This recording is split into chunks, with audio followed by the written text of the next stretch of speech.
We're so excited to have you join us yet again on Enterprise Morning, reaching you from Enterprise Television. I am Henry Igwebike.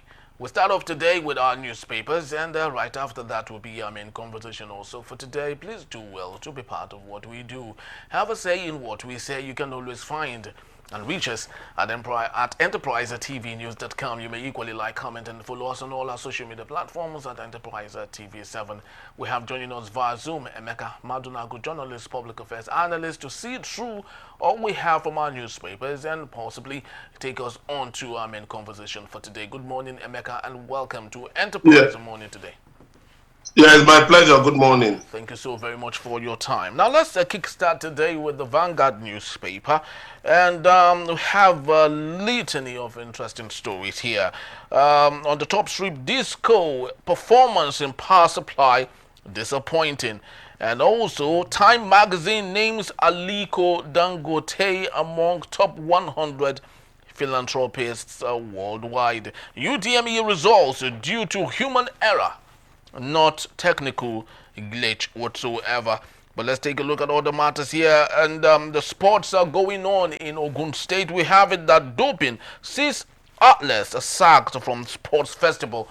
I love to believe, of course, they were involved in a doping, which is really not acceptable with sports and competition in Nigeria and around the world. But let's take a look at our talking point for today.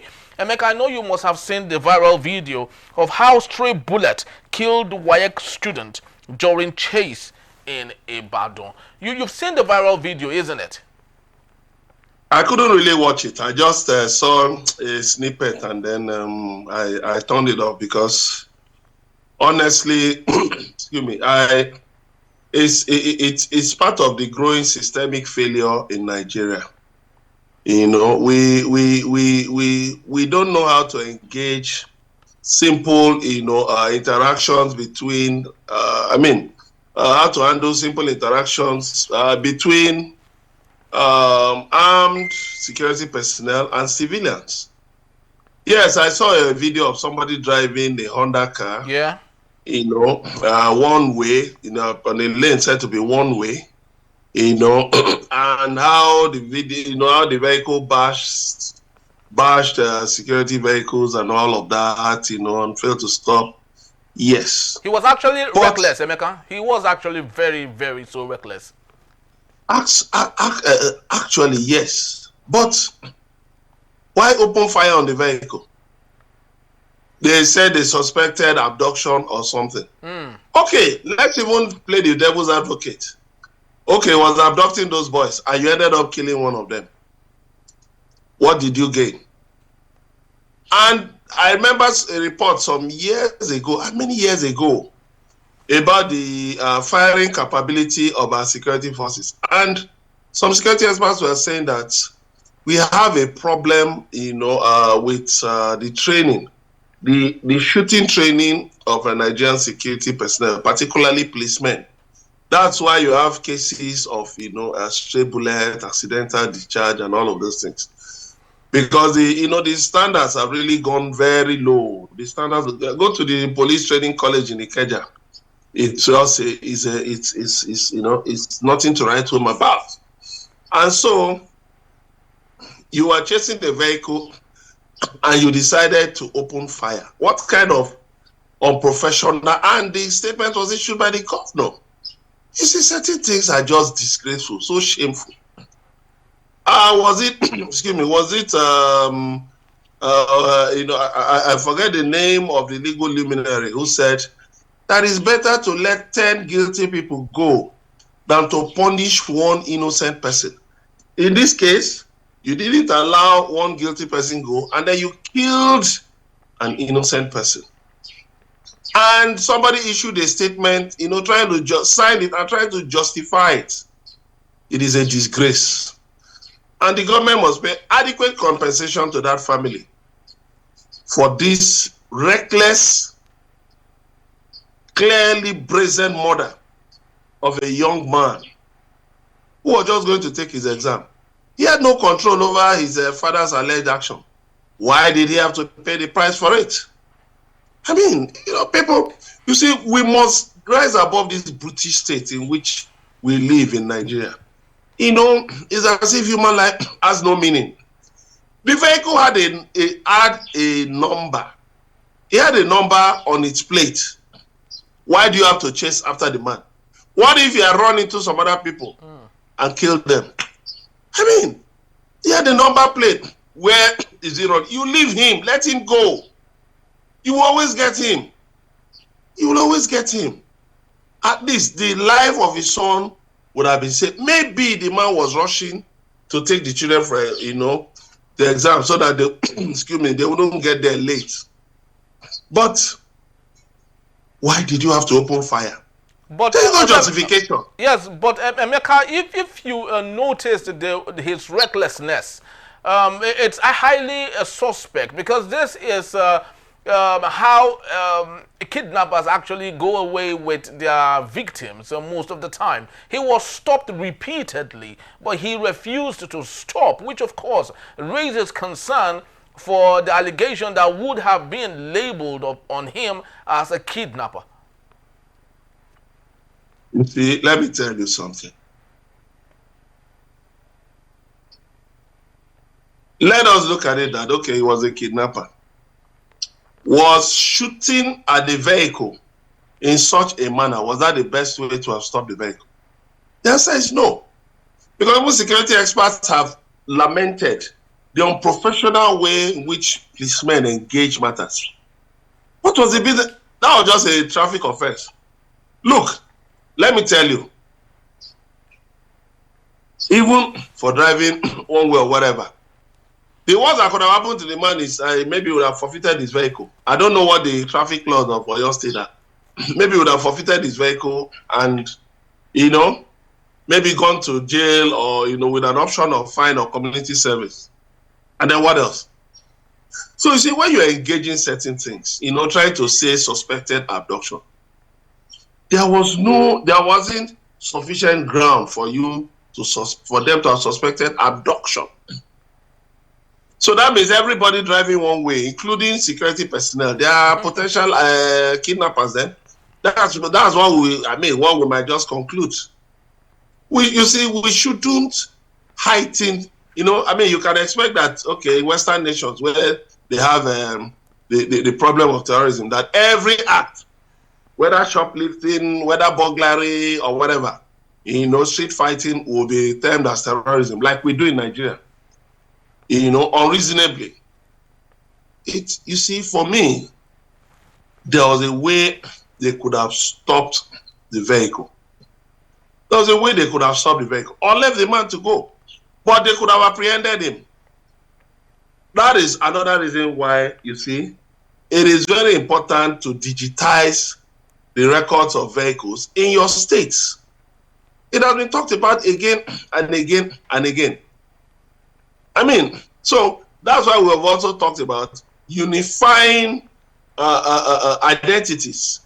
Take the BVN, take the NIN, driver's license, international passport, put everything into one identity. Tie it to the driver's license. It will be easy for you to trace such a person and get him. But for you to just have opened fire like that, I don't think it was the best.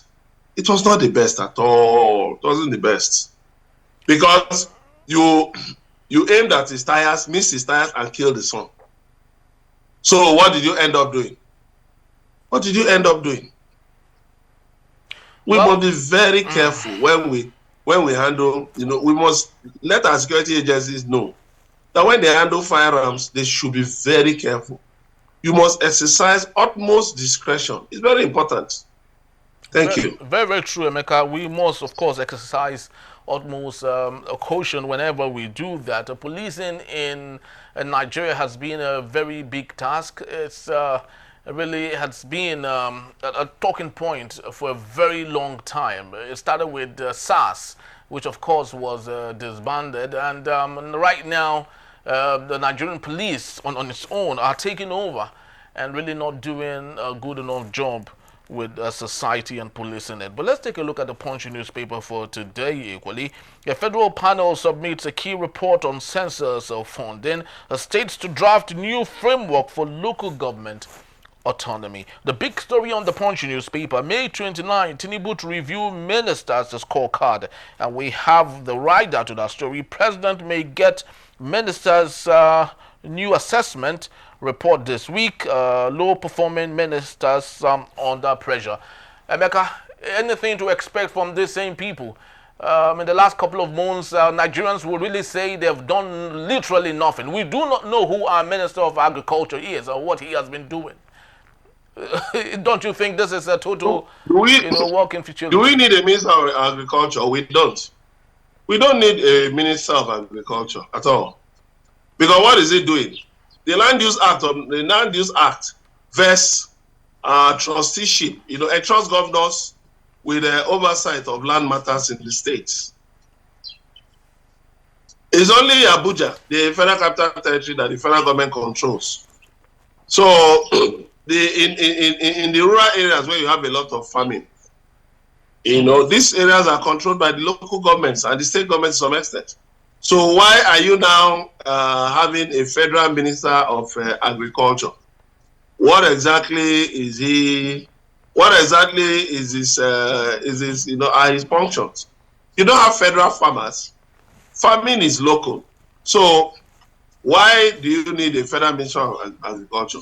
There are some offices that are of no consequence. Minister of Livestock Development. For what? Livestock is a private venture. It's not something that concerns the government. The only thing government should do is regulation. Just regulate. Just regulate. Some ministries are just not necessary. The Steve Orosai report recommended the merging of some ministries, some MDAs. But Tinubu has instead ended up expanding the bureaucracy, setting up federal universities, federal polytechnics, federal colleges of agriculture, and all kinds of things in different places. Without telling us how he intends to fund them. Our budget for how many years now has been running on deficits. We are owing so much. The government is borrowing so much. And you are still expanding the bureaucracy, all for political reasons. And I pity the people who are jumping, are shouting hallelujah at all this, because all these institutions will end up being returned to the state governments to manage. Because the federal government can no longer manage even its running costs. Not to talk of adding other things to it. I mean, look at the roads, for instance. Look at the roads, for instance. What will you say Umahi has done in 2 years of being a minister? Absolutely nothing. Absolutely nothing. Just here and there. In fact, the things he's even claiming he has done are things that could be done by the Federal Roads Maintenance Agency. So what it means is that we don't even need a Federal Ministry of Works. FEMA should just be given responsibility over roads. We just have an MD of FEMA, and that's all. We don't need a Federal Ministry of Works. Because in this 21st century, there are different ways of funding infrastructure that must not involve a government budget. And these days in many countries around the world, you have private investors, angel investors, venture capitalists going into infrastructural development without a kobo of the government's money going into it. Look at, for instance, some of the best airports in the United States are owned by local governments, not even American government, owned by local governments. Alliance Airport, Jackson Hartfield Airport, Alliance Airport in Dallas-Fort Worth is owned by local government. Jackson Hartfield Airport is owned by a local government. Denton Airport in Denton, Texas is owned by a local government, by city council. So why do you need, a federal minister of works? And then you go on and on and on and on and on.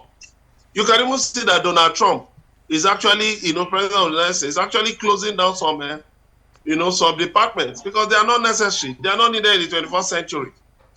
The 21st century is about less government, more private sector involvement. And that is a problem we're having in Nigeria today. A number of these ministries, you don't need them. You don't need them.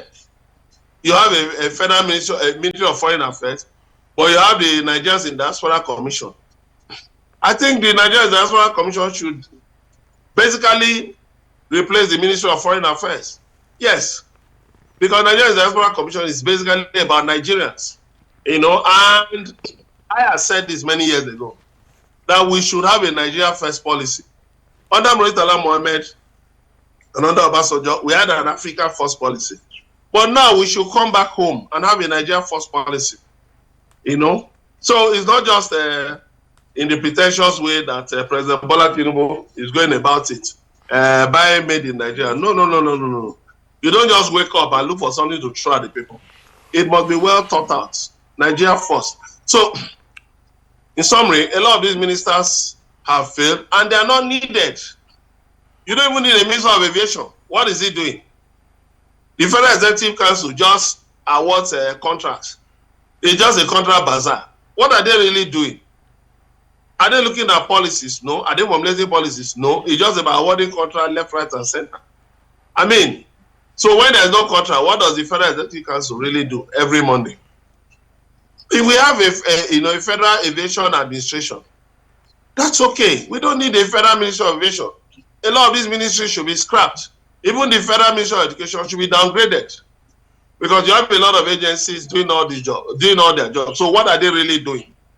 Just playing politics with education. And name it, on and on and on and on and on. Federal Ministry of Science and Technology. You don't need it. You don't need it. Because you have a National Agency for Science and Engineering Infrastructure. You have some other agencies here and there. What do you need a Ministry of Science and Technology?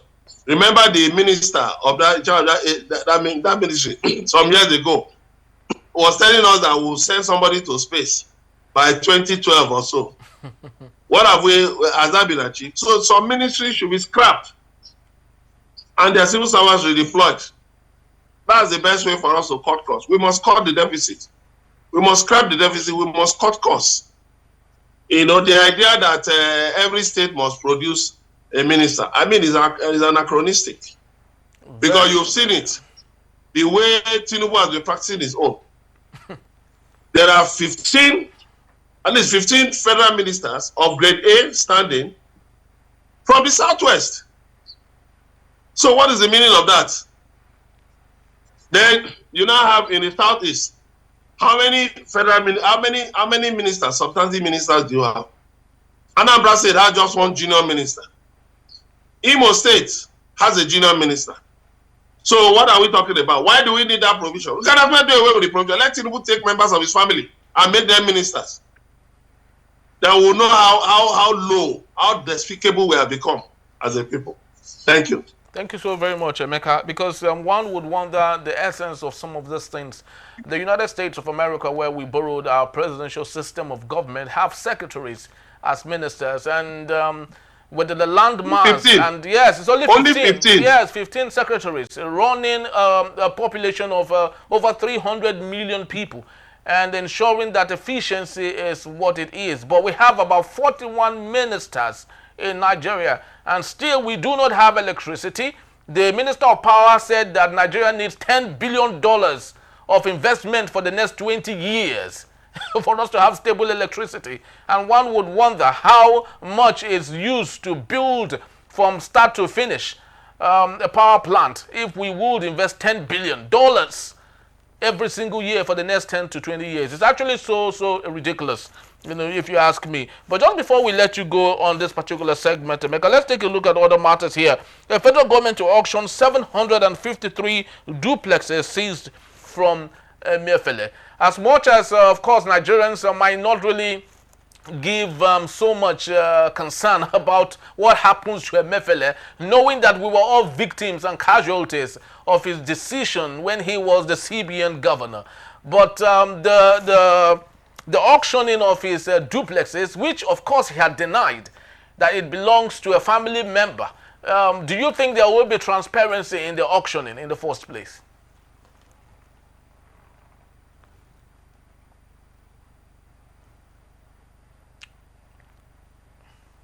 Are you Sorry, there? I didn't get your question. Yes, my question is on the auctioning of 753 duplexes that belongs to Godwin Yeah, who are Emefiele. they going to auction them to? Exactly, that's the question. What's the transparency? There are many duplex, there are many estates in Abuja that are not occupied. Have you seen the estate owned by one Nigerian billionaire? Have you seen the video? Nobody. All duplexes. Nobody. Third roads, everything. Nobody. There are many of such. One owned by a former bank chairman in Abuja. I know the place. Nobody. So who is going to buy the duplexes? The better thing would have been just convert that place to maybe a hospital. Find an international medical chain to buy that place, to maybe take it on lease and then, put a hospital there, or maybe move the National Hospital Abuja to that place, So, or give it to the armed forces. Give it to the armed forces, because just imagine those duplexes. Maybe each costs about 1 billion naira. Yeah. That's almost 1 trillion naira. Yeah. And that tells you how much this country, the treasury of this nation, has been damaged. So it's the same band of looters, thieves, that will still go and buy those duplexes. You'll be surprised at how much those duplexes will be sold. In some years to come, you hear that those duplexes may be sold for 100,000 naira each. Because that's how callous people in government can be in Nigeria. So it's of no. When I heard that story, I was just I felt it's of no use. Why are you selling it off? Why not use it for something connecting with the government? There are things you can turn it to. You can turn it to a school. There are many things you can turn it to. So that at least let Nigeria recoup what it has invested. Selling it for me will not really make sense. Because I think the real estate market in Nigeria is actually overvalued. Yeah. When you ask people, how much? They'll tell you 1 billion, 2 billion. What are the services available? This is a country where you don't have a centralized sewage system. You don't have centralized water supply, water recirculation. You don't have, reliable, top-notch public services, infrastructural services, even in the elite areas. And then people don't see anything wrong with it, because that's how they've been brought up, in psychologically damaged, livelihood. So they will ask you, why are you saying that this place is this or this place is this? Well, so I for one don't support the sale of that place. Thank you. Very, very true. And this is a message, a direct message to all our politicians who will do everything possible to keep amassing wealth for themselves. Most of the money that was, of course, used to build this edifice were supposed to be money that should go to the Nigerian public.